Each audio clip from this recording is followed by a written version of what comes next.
You are listening to the 2 and Out CFL podcast, a proud member of the Canadian Football Podcast Network. Also explains why he doesn't produce anything in BC right now. How about that hit that he took? Oh, man. The ball went a mile into the air. I mean... The ball was higher than he was. Oh, man, this is too easy. Grab some poutine and a double-double. It's time for the 2 and Out CFL podcast. Now they have to kick it out, and they do! Every week, Travis Currah. Does anybody still care about this podcast? And Brazilian Ty. Hunters are people, too. Talk fantasy football, bring you the latest in CFL news, and sprinkle in a little bit of nonsense. Are you kidding? This is unbelievable! Ready, set, hunt! And we are a part of the Alberta Podcast Network, powered by ATB. I'm Travis Currah, joined by Brazilian Ty today. And word on the street is that Ty has a date tonight. With my old roommate, because his daughter goes to bed at 9 o'clock, so we can, or at 7:30, sorry, so we can go to the 9 o'clock showing of Good Boys. Is that why you called it movie date instead of just date? Yeah. I had my 100%. hopes up for you, man. You know better than that. Let's talk about Week 11. Join 2 and Out for CFL Fantasy and CFL Pick'em and show Currah and Ty what you got. They are who we thought they were! Just click cflfantasy.tsn.ca Enough from talking about it. There has to be consequences. and pick'em.cfl.ca. And it all started Friday night at Commonwealth Stadium when the Eskimos were undefeated at home before the game, no longer after the game. The Bombers did not need a passing game or a quarterback, and they won 34-28. If that doesn't tell you how much of a complete team this Bombers team is, then I don't know what will. I think we kind of knew that coming in. I think we knew they were probably the most complete team in the CFL right now, but to only complete 7 passes for 89 yards, that didn't seem like a recipe for success, but they somehow made it work. But, I mean, to be honest, their defense played out of their minds as well. That front 7 just was all over Trevor Harris. So I set the over-under on pass attempts for Chris Streveler at 16.5. You took the over 17 pass attempts. I don't know if I could have set the line any better. That's a real tough beat. To be fair, you said it was going to be over because they were going to be trailing, and yeah, that didn't happen. No, I was a little. I didn't think that. You know, like 16 and a half, anywhere from 16 to 20, I kind of figured was kind of around there. I didn't think he'd only complete 7 of them. And I kind of that's thought the surprising part. I thought that the Bombers would outrush their passing game. I thought there'd be a good chance of that. I didn't think Streveler would outrush his passing total by 6 yards. Yeah. No, that's... If you look at, Trevor Harris... 26 of 40 for 430, a touchdown and a pick. Streveler 7 of 17, 89 yards, 95 on 14 attempts with 1 touchdown. If I give you those 2 stat lines for the quarterbacks, it seems every other week I got to do this. Who do you think wins this football game? It's obviously Trevor Harris. Yeah, crushingly. Right? But once again, Edmonton could not finish drives. That's been a theme, actually, quite a few of these games. It's been penalties and being unable to finish drives, and penalties was another big thing in this game. It was both again. And I know that the totals are down from what we're used to seeing. They're not having their 100-yard games and stuff like that.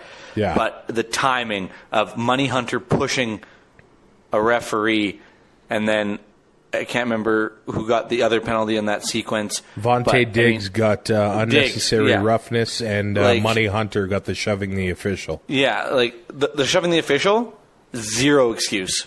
I do not care. You cannot say emotions took over. There's 7 of them out there. They all wear the same thing. You know that they're not players. You can't do that. It's inexcusable. But it just... penalties are going to happen in a football game. Just the timing of those ones, put the final nail in the coffin for the Eskimos. Yeah, because at that point in the game, there was right around 3 minutes left. They had the Bombers stopped and forced them to a very long field goal. If they get it, all they need is a touchdown and a field goal, which they actually did get another or a touchdown and a 2-point, and they ended up getting a touchdown after that and making things interesting by going for the onside kick. So those penalties were very, very costly. Ted Wyman just tweeting out some insane stats. Trevor Harris threw for 430 yards, which we already went over. Bomber quarterbacks have thrown for 445 yards over the last 3 games combined. They have won all 3 of those games. He actually combined all of the stats from the last 3 games. The opponents have actually scored 68 points over those 3 games. The Bombers have scored 61, but they've also scored 10 defensive points and 21 with the special teams. It's crazy that this team is still able to win. I think that everybody's expecting, the wheels sort of to fall off here, but Labor Day and Banjo Bowl is for first in the West. If the Riders sweep, which I don't know if they'll be able to, they probably split, and these teams are top 2 in the West. And I don't think, I think people saw Winnipeg coming, but Saskatchewan being in this position at Labor Day, even the greenest of glasses didn't see that. Okay, so 2 things. With those stats, don't tell me Matt Nichols isn't a game manager.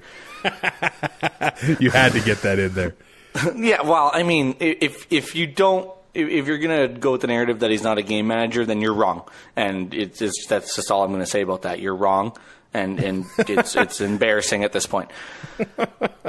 As for the Riders, I mean, with Zach Collaros, we didn't know what they had in Cody Fajardo or Isaac Harker or whoever the backup or third string quarterback was going to be, because we knew inevitably that Zach Collaros was going to get injured at some point this year and miss a start or 2.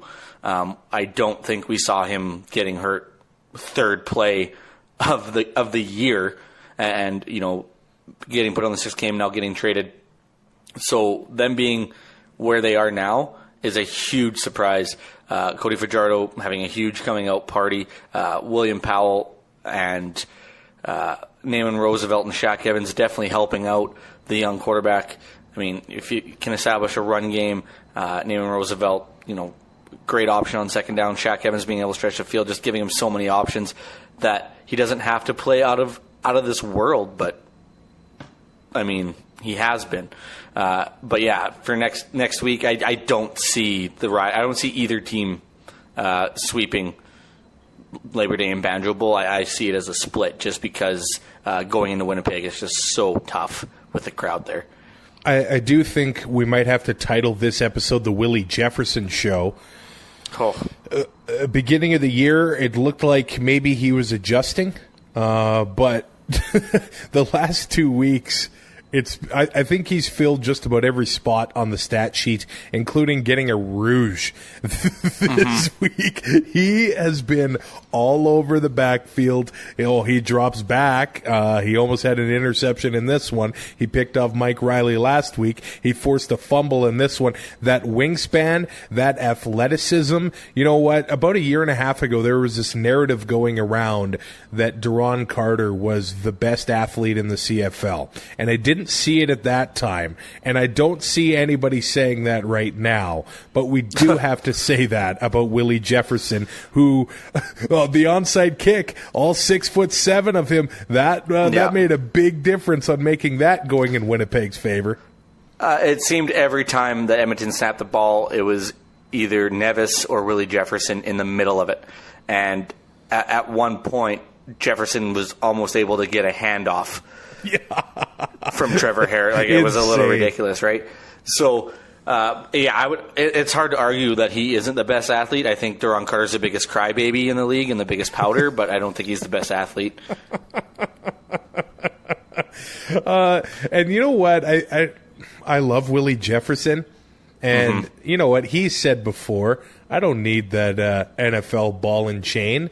And I mean, if those guys want me to come play for them. I don't need to go work out for 13 teams. If you want me on your team, you can give me a contract, which I just love that attitude. But he doesn't have the body type, really, for a defensive lineman there. And what he does here in the Canadian game, it's just tailor-made for him, I think. Oh, 100%. Being 6'7", that's big. That is massive. And when his arms go up, it's over 10 feet. Like, how do you see? Like, I don't understand how when he jumps and gets his hands up, how you find a passing lane. Oh, I know. Yeah, it's nuts. It's ridiculous. And it doesn't matter where he lines up on the field. You have to account for him. You can't, and like you said, he dropped back and almost had the pick. You can't, as a quarterback, you cannot lose this guy in coverage because he's going to burn you. He's almost made us, I think, talk about Adam Big Hill less. And which, being a middle linebacker is a rarity to not talk, because they're usually so involved in the game. But it was Nevis and Willie Jefferson disrupting everything on Friday night. And, Jonathan Kongbo, the 2019 draft pick, had his first start here, and he gets 4 tackles. And as for Edmonton, I think it's all about Sean White. I mean, if they just have an average kicker, they're not in this. But I got to assume he'd rather be kicking extra points, too. Sean White has scored 43 of the 49 points that Edmonton has scored against Winnipeg this season. I can't wrap my head around that. It's insane that they have been able to finish virtually no drives against the Bombers. That's with 1 extra point, I believe. Is that not ridiculous? It's crazy. It's mind-blowing. And if they're going to do that against Calgary over the next 2 weeks, it's not going to work out well for them. No, if they do that against Calgary, BC's going to stay in the race. Yeah. Or at least feel like they are. Yeah, they'll feel like it. And speaking of Calgary, they're on bye this week, but you look at the standings right now, they are the crossover team. The Calgary Stampeders are the crossover team. Let that sink in. Mind-blowing. Oh, and as for Edmonton, I think we just really need to talk about Davaris Daniels. 24 targets over the last 2 games, and I believe it's 32 over the last 3. He is almost more involved in the Edmonton offense than he ever was in Calgary. He's becoming a target monster. Whoa, it's been ridiculous. And when you have him and Greg Ellingson, it leaves you so many options. Ellingson only had 5 points this week, but it's either going to be him or Daniels drawing the top defensive halfback or the top cornerback, and it's going to open so much stuff up for the other guy. Tavon Smith had a big night, 4 of 6 for 114 yards and a touchdown, 21.4 points. The depth chart isn't what it is at receiver in Edmonton like it is in Calgary. So I don't think he's as buried as he was, and I don't think he got chances in Calgary, but he was never seemed to be consistently in the starting lineup, and that was because probably he couldn't stay consistently healthy. Now that he's been healthy for the last couple of weeks, he is chewing up yards. We move on to the first part of a Saturday doubleheader where this game was ugly, 10 minutes in?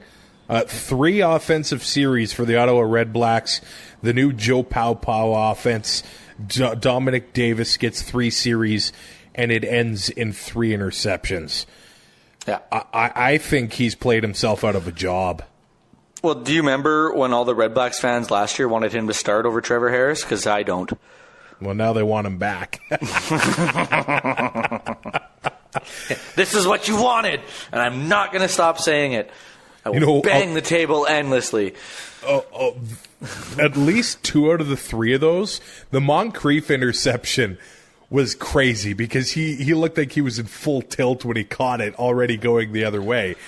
But And the second interception, I don't know where that ball was going, other than to the DB. McRae.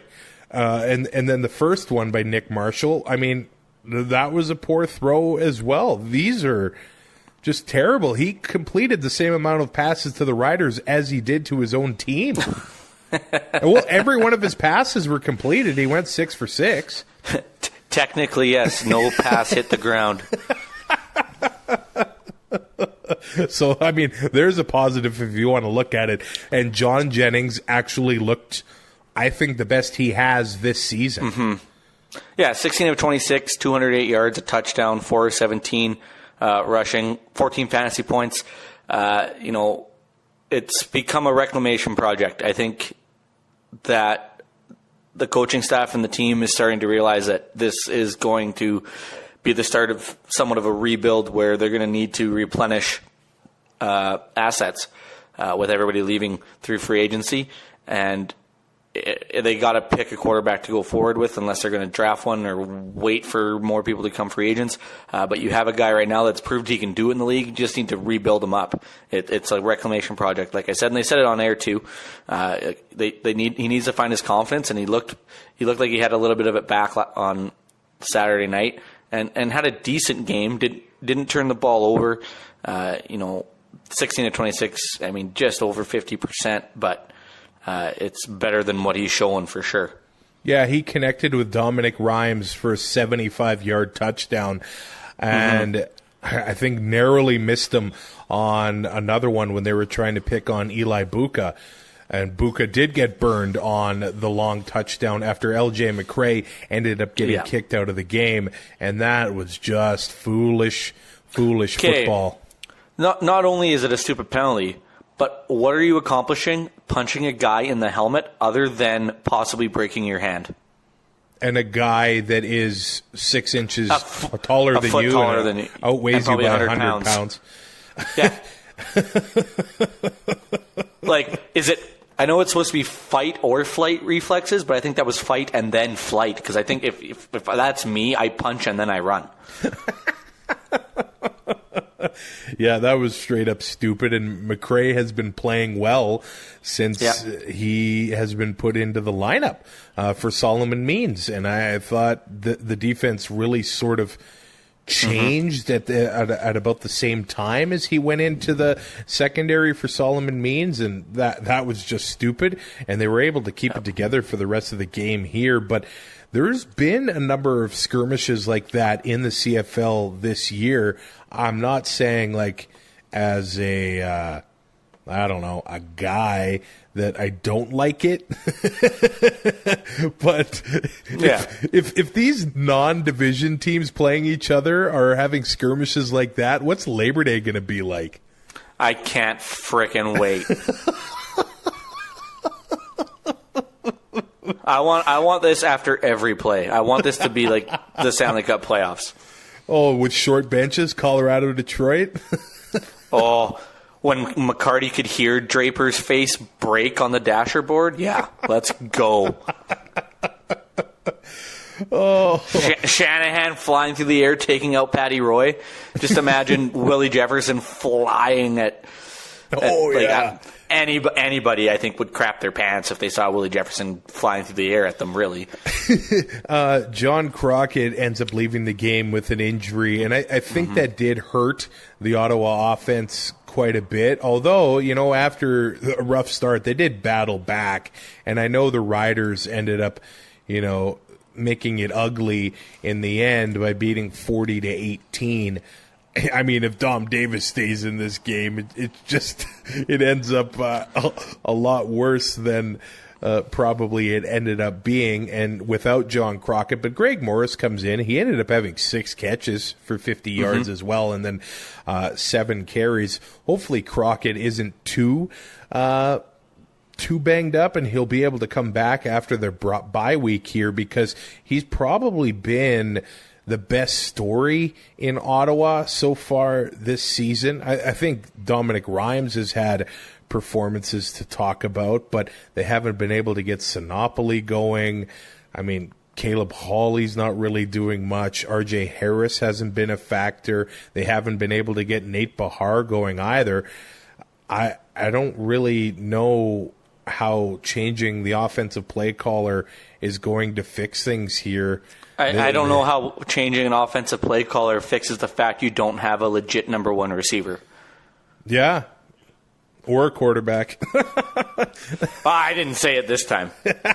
I was thinking it. They've got a lot of work to do, and the Rider offense, they didn't really need to do much, but the Red Blacks defense is very scrappy, and they really kind of super physical, typical Noldthorpe, right? They are. They kept the Rider receivers, I thought, in check for the most part.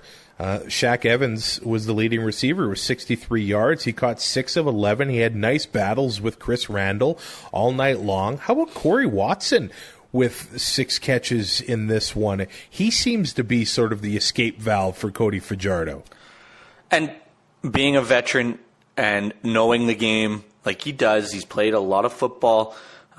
Just an extra security blanket for a young quarterback who doesn't have a lot of starting experience in this league. And William Powell only had 11 carries and 1 reception, so not the huge, check down or option that you would think that you would have with a young quarterback where you're going to try to establish the run. Naaman Roosevelt on second down was pretty good. Shaq Evans, he had a beautiful touchdown. Yeah. Oh, man. But Corey Watson awesome. going 6 for 6, just finding ways to get open and be visible for Cody Fajardo, helped keep the offense kind of in flow, I think, and really helped them put up the points for sure. I mean, some of these points were garbage time for sure. I mean, the one William Powell touchdown. Yeah. But to have guys like that on the roster, and it just seems like nobody's upset when there's not a 100-yard receiver. It's not about, there's no I in team. I know it's a terrible cliche because there is a ME, but they've bought into the team concept, and they're if they're winning football games and everybody's just playing a role and doing what they can to help the team win, it doesn't seem like anybody minds. I don't know about you, but I sort of get the feeling that we could have a big game coming from Manny Arsenault soon. God, I wish. Well, no, not until after Labor Day. Well, does Labor Day count being next week? Well, no, we got to wait until after his first 9 games because, I mean, he missed the first couple, right? And, if they copy what Edmonton did, they were picking on Chandler Fenner all night long. Fenner made some unreal plays, though. He did. So maybe he's going to scare some quarterbacks off of there. And he had a deadly celebration after a pass breakdown in the end zone too. So we'll see if Saskatchewan tries to employ that same strategy. But Manny Arsenault looked like he kicked into another gear at a few times in this game, and I wouldn't be shocked to see a touchdown coming soon. That would be nice. I mean, 7.1 points this week, not terrible, nothing to write home about. But, he's only played 5 games. He's still trying to find his way. And we know he's a slow starter. It's been well documented. Before Labor Day is usually not very good for Manny Arsenault, and he turns it on. And I think that's probably what we're going to see here. I don't think it's going to be Labor Day. I think it's going to be a couple weeks after once he gets more reps. And I think Lucas Purifoy was pretty fired up in this game after he played for Ottawa. And he must have lasted there for not even half a year before they let him go. He spent time in BC as well. Mm-hmm. It feels like he's almost all-star caliber in Saskatchewan. He makes plays returning the ball. He had 2 quarterback sacks here. He's a hard hitter. I don't know why it took so long for him to get going. I'm a fan of this guy. And he's a Gator. He's a former Gator, so I mean, what else would you expect? Did he play with Tebow? I don't know if they played together, but he did go to Gainesville. Nice. Big win over Miami on Saturday night, although they didn't cover the damn spread. So the Riders and Bombers are both winners heading into Labor Day weekend. Man, I cannot wait to get to Regina for that. I am afraid for our livers, our pancreases, our stomach in general, or just our guttural region is going to take quite the beating. You know what? I can't believe I'm saying this, but I hope that drinks are not free in the suite. Why? Because if they are, you know you're driving home. We'll be sleeping in the truck, man. Good thing I got heated seats because it's not going to be warm. Which I don't think is legal, but we'll sleep in the box. Is that allowed? I don't know. Well, if I don't have the keys, it's not a DUI. Okay, so just go throw them into Lake Regina Beach or something like that, and then we'll be okay. That's a long walk. Hey, Grey Cup Fit Up, man. You've already lost yourself over 2 pounds. Yeah, I had a Coke on Monday, and then yesterday I didn't really eat much for supper, and so I had Burger King at like 10 o'clock. You're doing a really unconventional Grey Cup Fit Up. Yeah, so I got up this morning and went for a walk, and then weighed myself, and I was like down 2.2 pounds since it started. Nice. I was down 4, but I had some quarter pounders after Weird Al on Saturday night, so I'll wait. Well, I mean that's to be expected. And they were $3 this week. Oh, look out! I don't like quarter pounders, so. Okay, what do you get at McDonald's again? Just 2 plain hamburgers. Oh, wow! And like as many McNuggets as they'll fit in a bag. This episode of Two and Out is brought to you by ATB Financial. And if you're looking to save some money for your dreams, whatever you want to save up for, you want a house, you need a down payment for that, or you know what, just your future, which is probably a good idea, ATB Prosper. You can get started for as little as $100. You throw it into the account, and you can even say contribute $25 every few weeks, and then all of a sudden your money is growing and it looks really awesome in a really short amount of time. You can get started in less than 10 minutes. Head to atbprosper.com and stop saving that cash towards your dreams. Head to atbprosper.com. The third game of the week. Oh, man. I feel like we can just do a recap of any Lions game from this season, and that'll be good. Yeah, can we just put one, bank it, and then just replay it every week? Yeah, we just need to sort of come up with a generic thing for the Lions where they lose here 13-10. Of course, their defense did the job. Yeah. If you're going to lose a football game giving up 13 points, you cannot blame the defense. The Lions had the ball for over 34 minutes and lost this game. Yep. That's embarrassing. They also gave up 7 sacks. And Dane Evans didn't throw a touchdown. It's just... Oh, man. I don't even know where to start. Just... What is happening? I feel for BC Lions fans. I do, because this year was so full of promise with Mike Riley and an O-line that looked like it was going to be good with the names that were on there. And then you still have Brian Burnham. You bring in Deron Carter, who has produced in the CFL. Shaq Johnson's been decent. You bring in young guys like Javon Catoy. The running game has been... John White's been a revelation the last couple weeks. If he doesn't get hurt, this game's probably different. Oh, 100%. But it starts and ends with the O-line. Yeah. Because it seems like giving up 7 sacks on the night is low. And how many times did he get hit on top of that?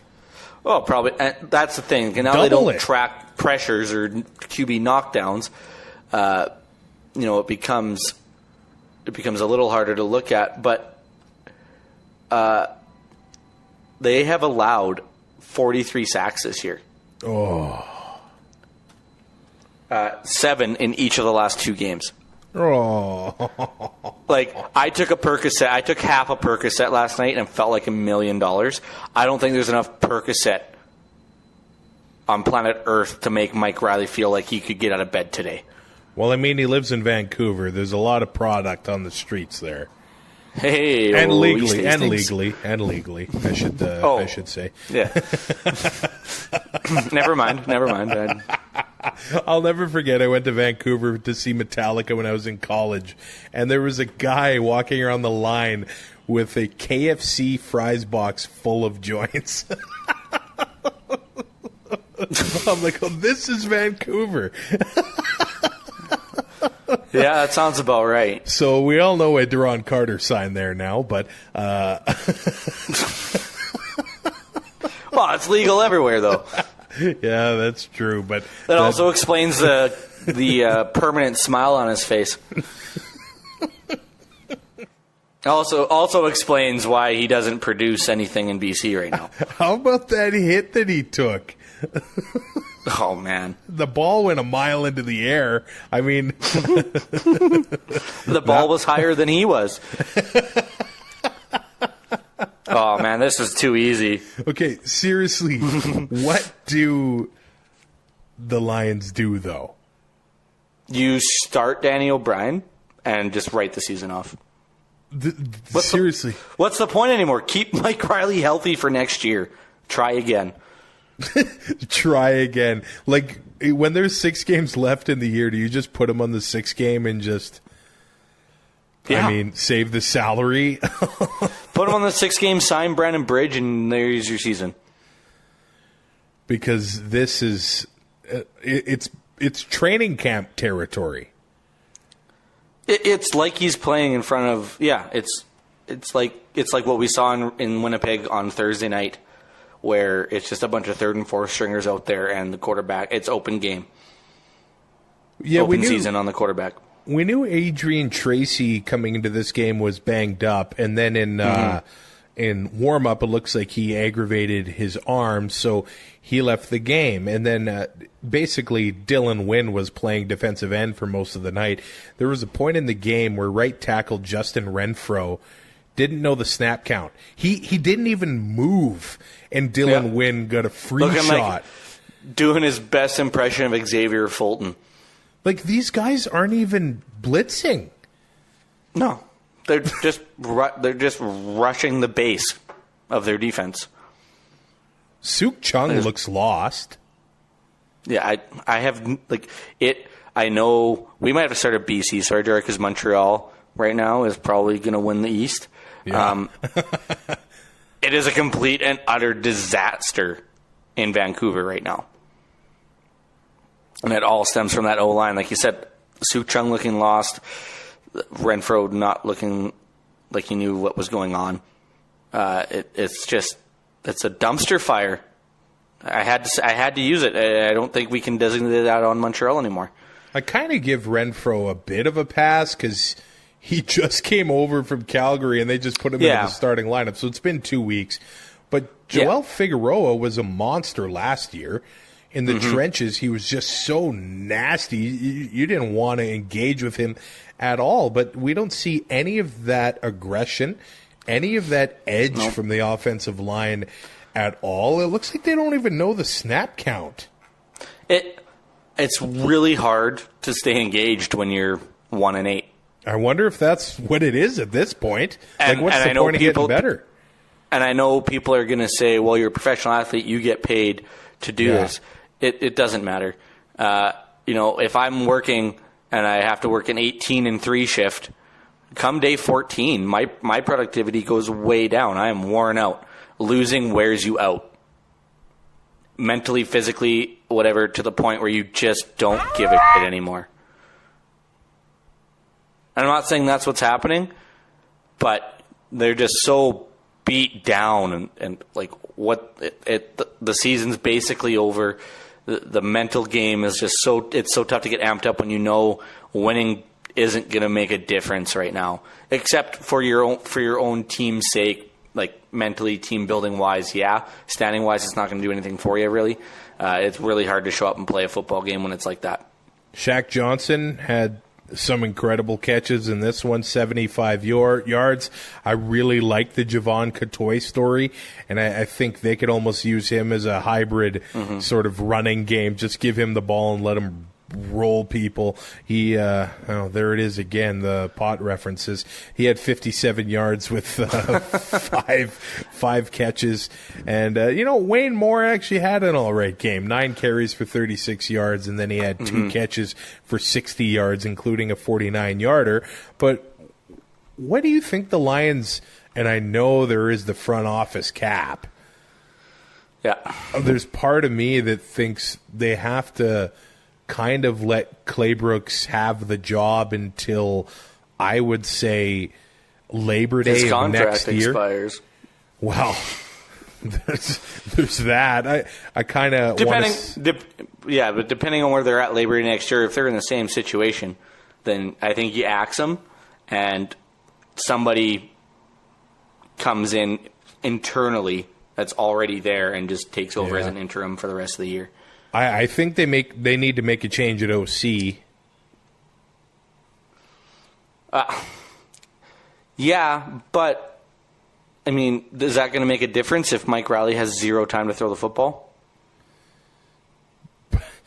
Now? I don't know if they're designing plays to try and help that. I don't know if you can. But no, there's you can design plays against the blitz.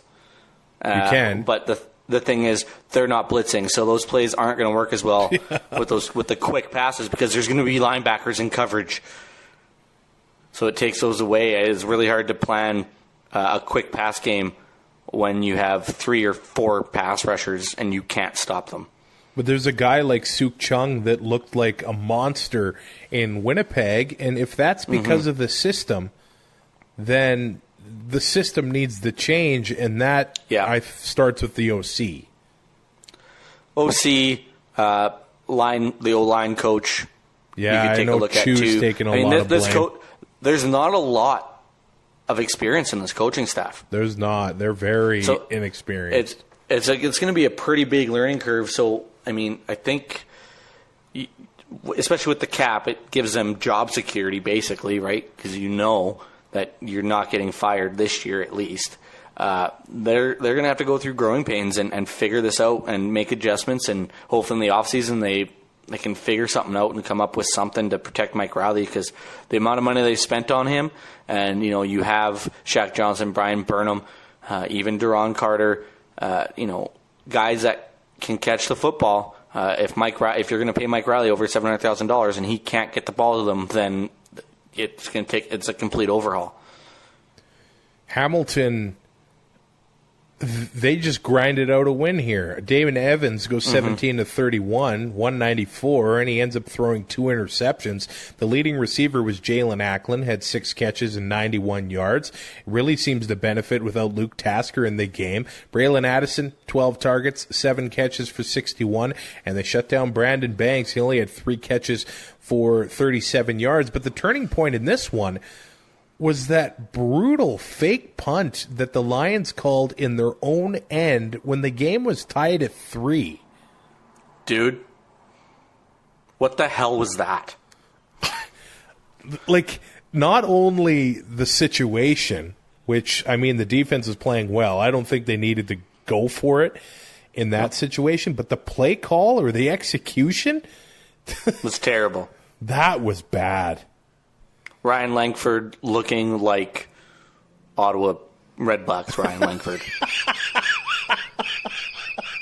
Oh, there's 4 Tiger Cats. I'm going to run right into the middle of them. 3 yards behind the line of scrimmage. He had no chance. No, and that's another thing too. There was 0 blocking on that play. Ticats steal a win, 13-10. I think they'd only won 1 of their last 7 in Vancouver, but with the 2019 edition of the Lions, taking wins out of BC Place is just, it seems to be easy. Yep. It's. I don't want to say easy. I mean, they only put up 13, but. Yeah, it's not a daunting a task as it once was. I mean, a shout-out does need to go to Jagera Davis, who I believe has now 9 sacks in his last 8 games. Oh, is that any good?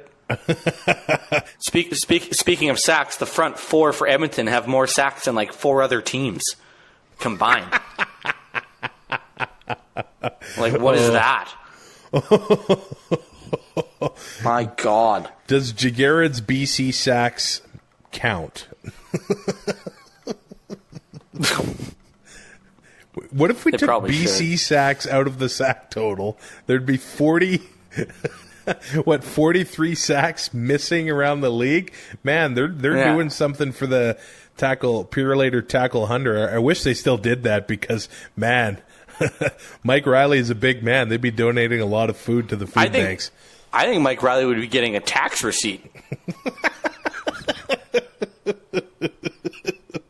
Oh, man. I mean, I know he's in another tax bracket with that cash he's making, but that tax receipt would sure help him out, I think. Well, that's the only reason I donate money to the college. BC's got another week off, and I'm sure Mike Riley's thinking it's not a week too soon. No, he's probably going to go find a hot tub and just lay in it for a week. The last game of the week was Touchdown Atlantic. The Montreal Alouettes edging the Toronto Argonauts 28-22. I'm glad the fans in Moncton probably got the game of the week.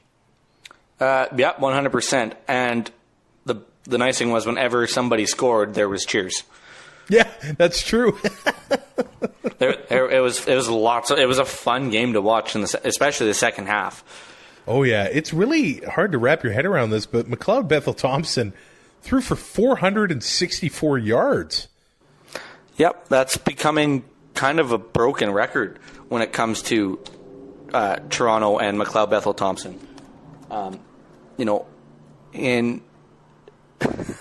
He's thrown for 300 yards 6 times this year. Wow. 5 times this year. 400 once, obviously.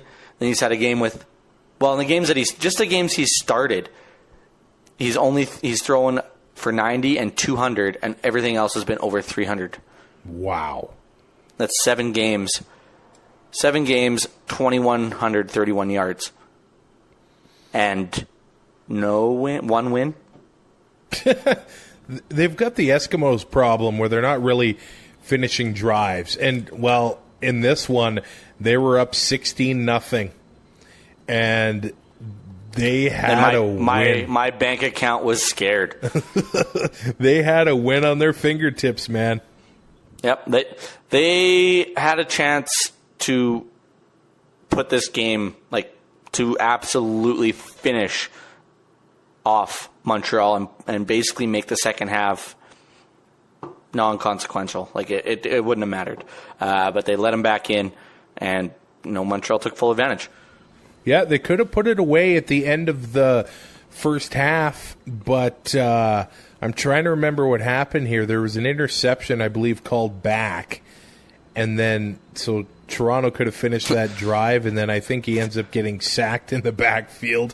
I mean, this game literally happened 3 hours ago, and we can't remember. 33 yards in losses for the Argos, so that part does need to be cleaned up. Sometimes they end up being in second and long quite a bit, and then Vernon Adams comes in and just sort of takes over.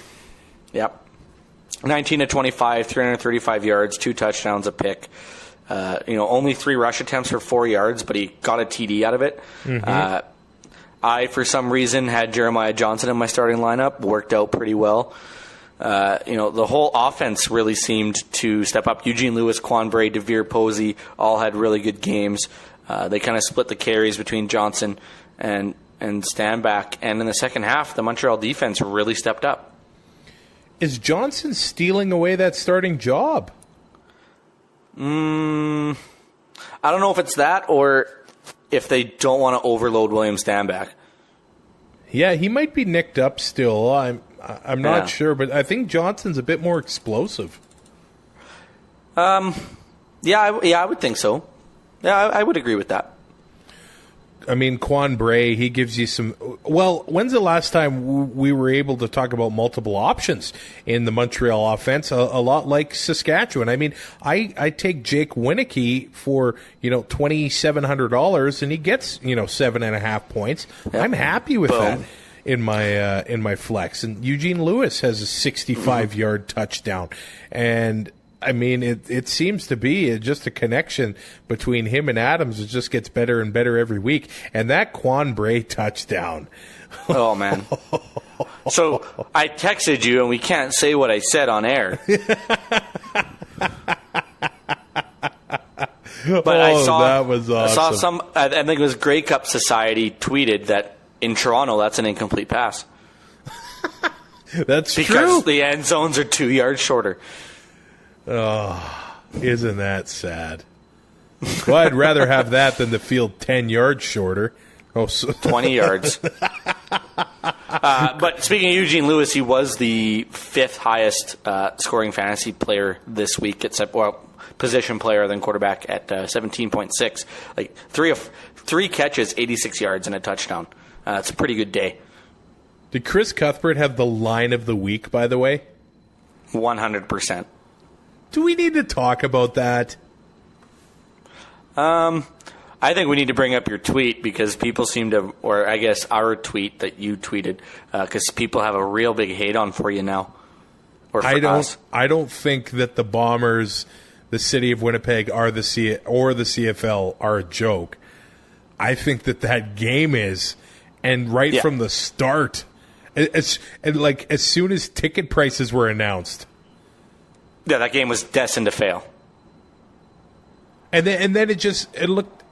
The problem compounded when the Packers saying, okay, we're not playing on this. But they signed off on it the night before. Nothing changed. Both teams, the PA and the league, signed off on the field Wednesday night. Nothing changed from Wednesday night to kickoff. So basically, Green Bay just said a big you, and we're out. That's all it was.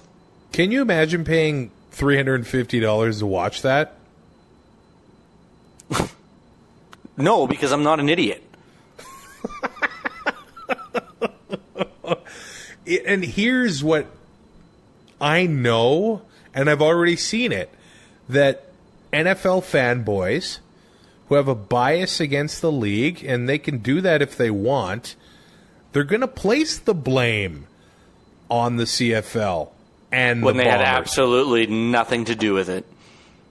Which is sad. I actually, and I got crapped on for this too, I actually think that this game could have been good for the Bombers and the league when guys from the NFL, let's face it, it's a preseason game. There's a lot of guys on the fringe who are going to get cut in a few weeks, and they're going to see that facility in Winnipeg, and they're going to say, you know what? There are other great places and great stadiums to play in and play the game that I love, and maybe come to Canada. I think that could have been a benefit for the CFL, the Bombers. And if this game sells out and you get people coming from out of town, that puts money into the local economy with hotels and food and beverage and all that other stuff too, right? Like as a whole, and it's a big event. Anytime a city can put on a big event, and I know CFL games, you do it 9 times a year. This is another one. If you pull it off and it's successful, it makes you look good, and that helps draw eyes to your product.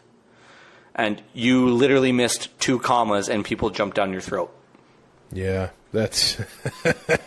And then take everything out of context because they're... I'm not even going to... I don't want to say it. I don't want to get in trouble. I'm done with the tweet. It is what it is, but... Did you delete it or did you leave it? I left it. I left it. Oh, boy, that's ballsy. That'll come back to bite us in 2 years.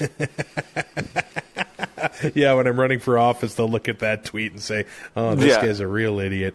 But they should probably look at the... Yeah, that'll be the tweet that turns it. They should probably look at the account and think that I'm probably the biggest CFL fanboy there is and realize I would never call it a joke. Yeah. Like, hey, everybody that crapped on that tweet and said, "Oh, why are you calling it a joke? You're so far off." It's like, read the room. Yeah, exactly. If you don't realize that he missed a comma or two and you're going to crap on it because, well, that's not the way it reads, you're the... So the NFL is the biggest sports league on the planet, and at least revenue generating, and I guess maybe you can argue that, I don't know what the money figures are for the European soccer leagues, and they can't run a simple football game. Sounds about right. So they said it took them 16 hours to change the field over, and the narrative Wednesday was that, oh yeah, they totally could have done this in Regina, and now I know Rider fans are saying, oh yeah, good thing we dodged this bullet. What would have happened if they did it there? Oh man! But do you really want to have to rush putting a field back together? Well, maybe the rushing is what happened here. But no, there was nothing wrong. The only thing that was wrong with the field was the goalpost hole that they didn't have covered properly. But both teams and the PA signed off on it Wednesday. 24 hours before the game, they said this is fine, and the Packers changed their mind last minute. That's all that happened, because nothing changed. The Packers just didn't care, because they weren't getting the gate for this game. They might have been getting a little bit of money. The promoter's losing his hat. Yeah, it just sucks that the NFL leaves Winnipeg, washes their hands, and then they're the ones that look bad, right? Yeah, they don't care. Yeah. Because they're going to make their money regardless.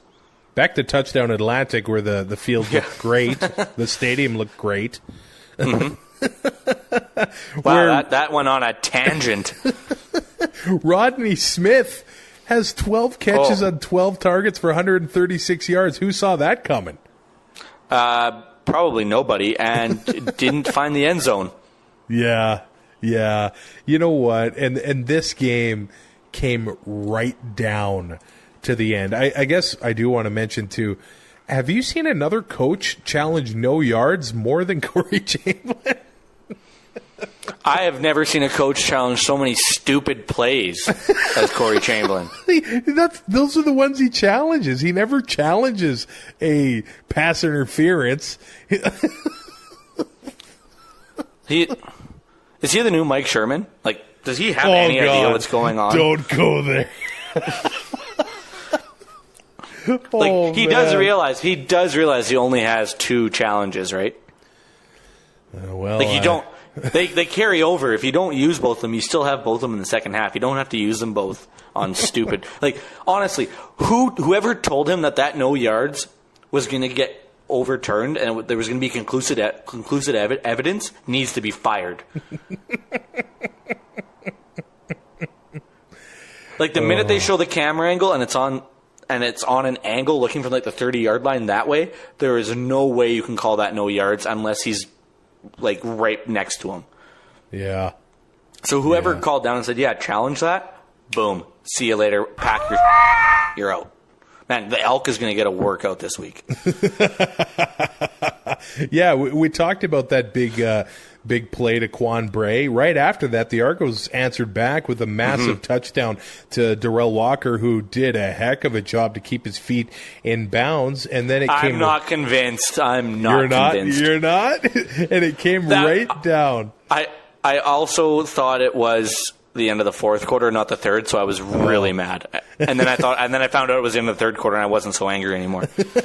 And it came right down to 0.3 seconds left. The Owls had the ball on like the 5. And they go to Armani Edwards. Yes, the Argos had the ball. And they go to Armani Edwards. S.J. Green, one of the most sure-handed receivers in CFL history, was wide open. And I love Armani Edwards. But don't you have to be looking for 87 and number 19 in that situation? I think so. To me, that last drive should have ended like the play before. It seemed they were taking forever to spot the ball and start the clock and blow play. Right. It seemed like what is happening right now. It looked like a absolute gong show. If there's 0.3 seconds left and there's time on the play clock, then that's how she goes. The play clock's not running, or the game clock's not running. They were tackled inbounds, no time. The best thing is Corey Chamberlain had a timeout left. And he didn't use it. He used a challenge on a no yards and still had a timeout in his back pocket. It came down right to the wire, and it just did not go Toronto's way, which is happening quite a bit this season. Shout out to Jimmy Ralph for having a nice game and getting his first career touchdown. Who are the top performers in fantasy this week? McLeod Bethel Thompson with 28 points, Vernon Adams 25.8, Cody Fajardo 23.4. So the top two quarterbacks were in the Touchdown Atlantic game, so they got one hell of a game out there in Moncton. William Powell, Andrew Harris, Greg Morris, DeVaris Daniels, Tavon Smith. You could throw Rodney Smith in there because I screwed up my spreadsheet, so Toronto, because they were on bye last week, didn't get added into the weekly totals yet. So there's that. Rodney Smith, 25.6 would be second, and Tavon Smith 21.4. So Edmonton had two of the top three with DeVaris Daniels and Tavon Smith this week as well. And Trevor Harris was fourth. We are a part of the Alberta Podcast Network, powered by ATB. There is a new addition to the network. It's called Life with Dementia, a solutions-driven show sharing relevant research, personal stories, and practical tips for communities surrounding dementia. I know a lot of Canadians are touched by this. A lot of people are touched by this. And if you look to this podcast, you might just find yourself some support. So albertapodcastnetwork.com, click education and self-improvement, and you'll find brand new podcast there, along with a lot of other great shows in the network. Also, the Alberta Podcast Network is partnering with Seat Giant this season. So if you need tickets for anything, CFL games, Labor Day weekend coming up, seatgiant.ca, use the promo code APN. You're going to save 5% and support the network a little bit as well. NHL preseason starts next month too. Oh, wow. All tickets are in Canadian dollars, even for events that are in the U.S. So if you're traveling south of the border, seatgiant.ca, it's going to be in Canadian dollars. No surprises on your credit card statement. Promo code APN. Brazilian Ty, Thursday. We're back talking about Labor Day, baby. Only 3 games next week, so it should be a quick-ish show. Ooh, it's Labor Day. You can't predict that. Great. So, one less game, double the length of the podcast. We'll talk to you Thursday. Rate, review, and subscribe on any of your favorite podcatchers. And we'll talk to you soon. Thanks for listening. Find more great shows like this at CF Pod Network on Twitter.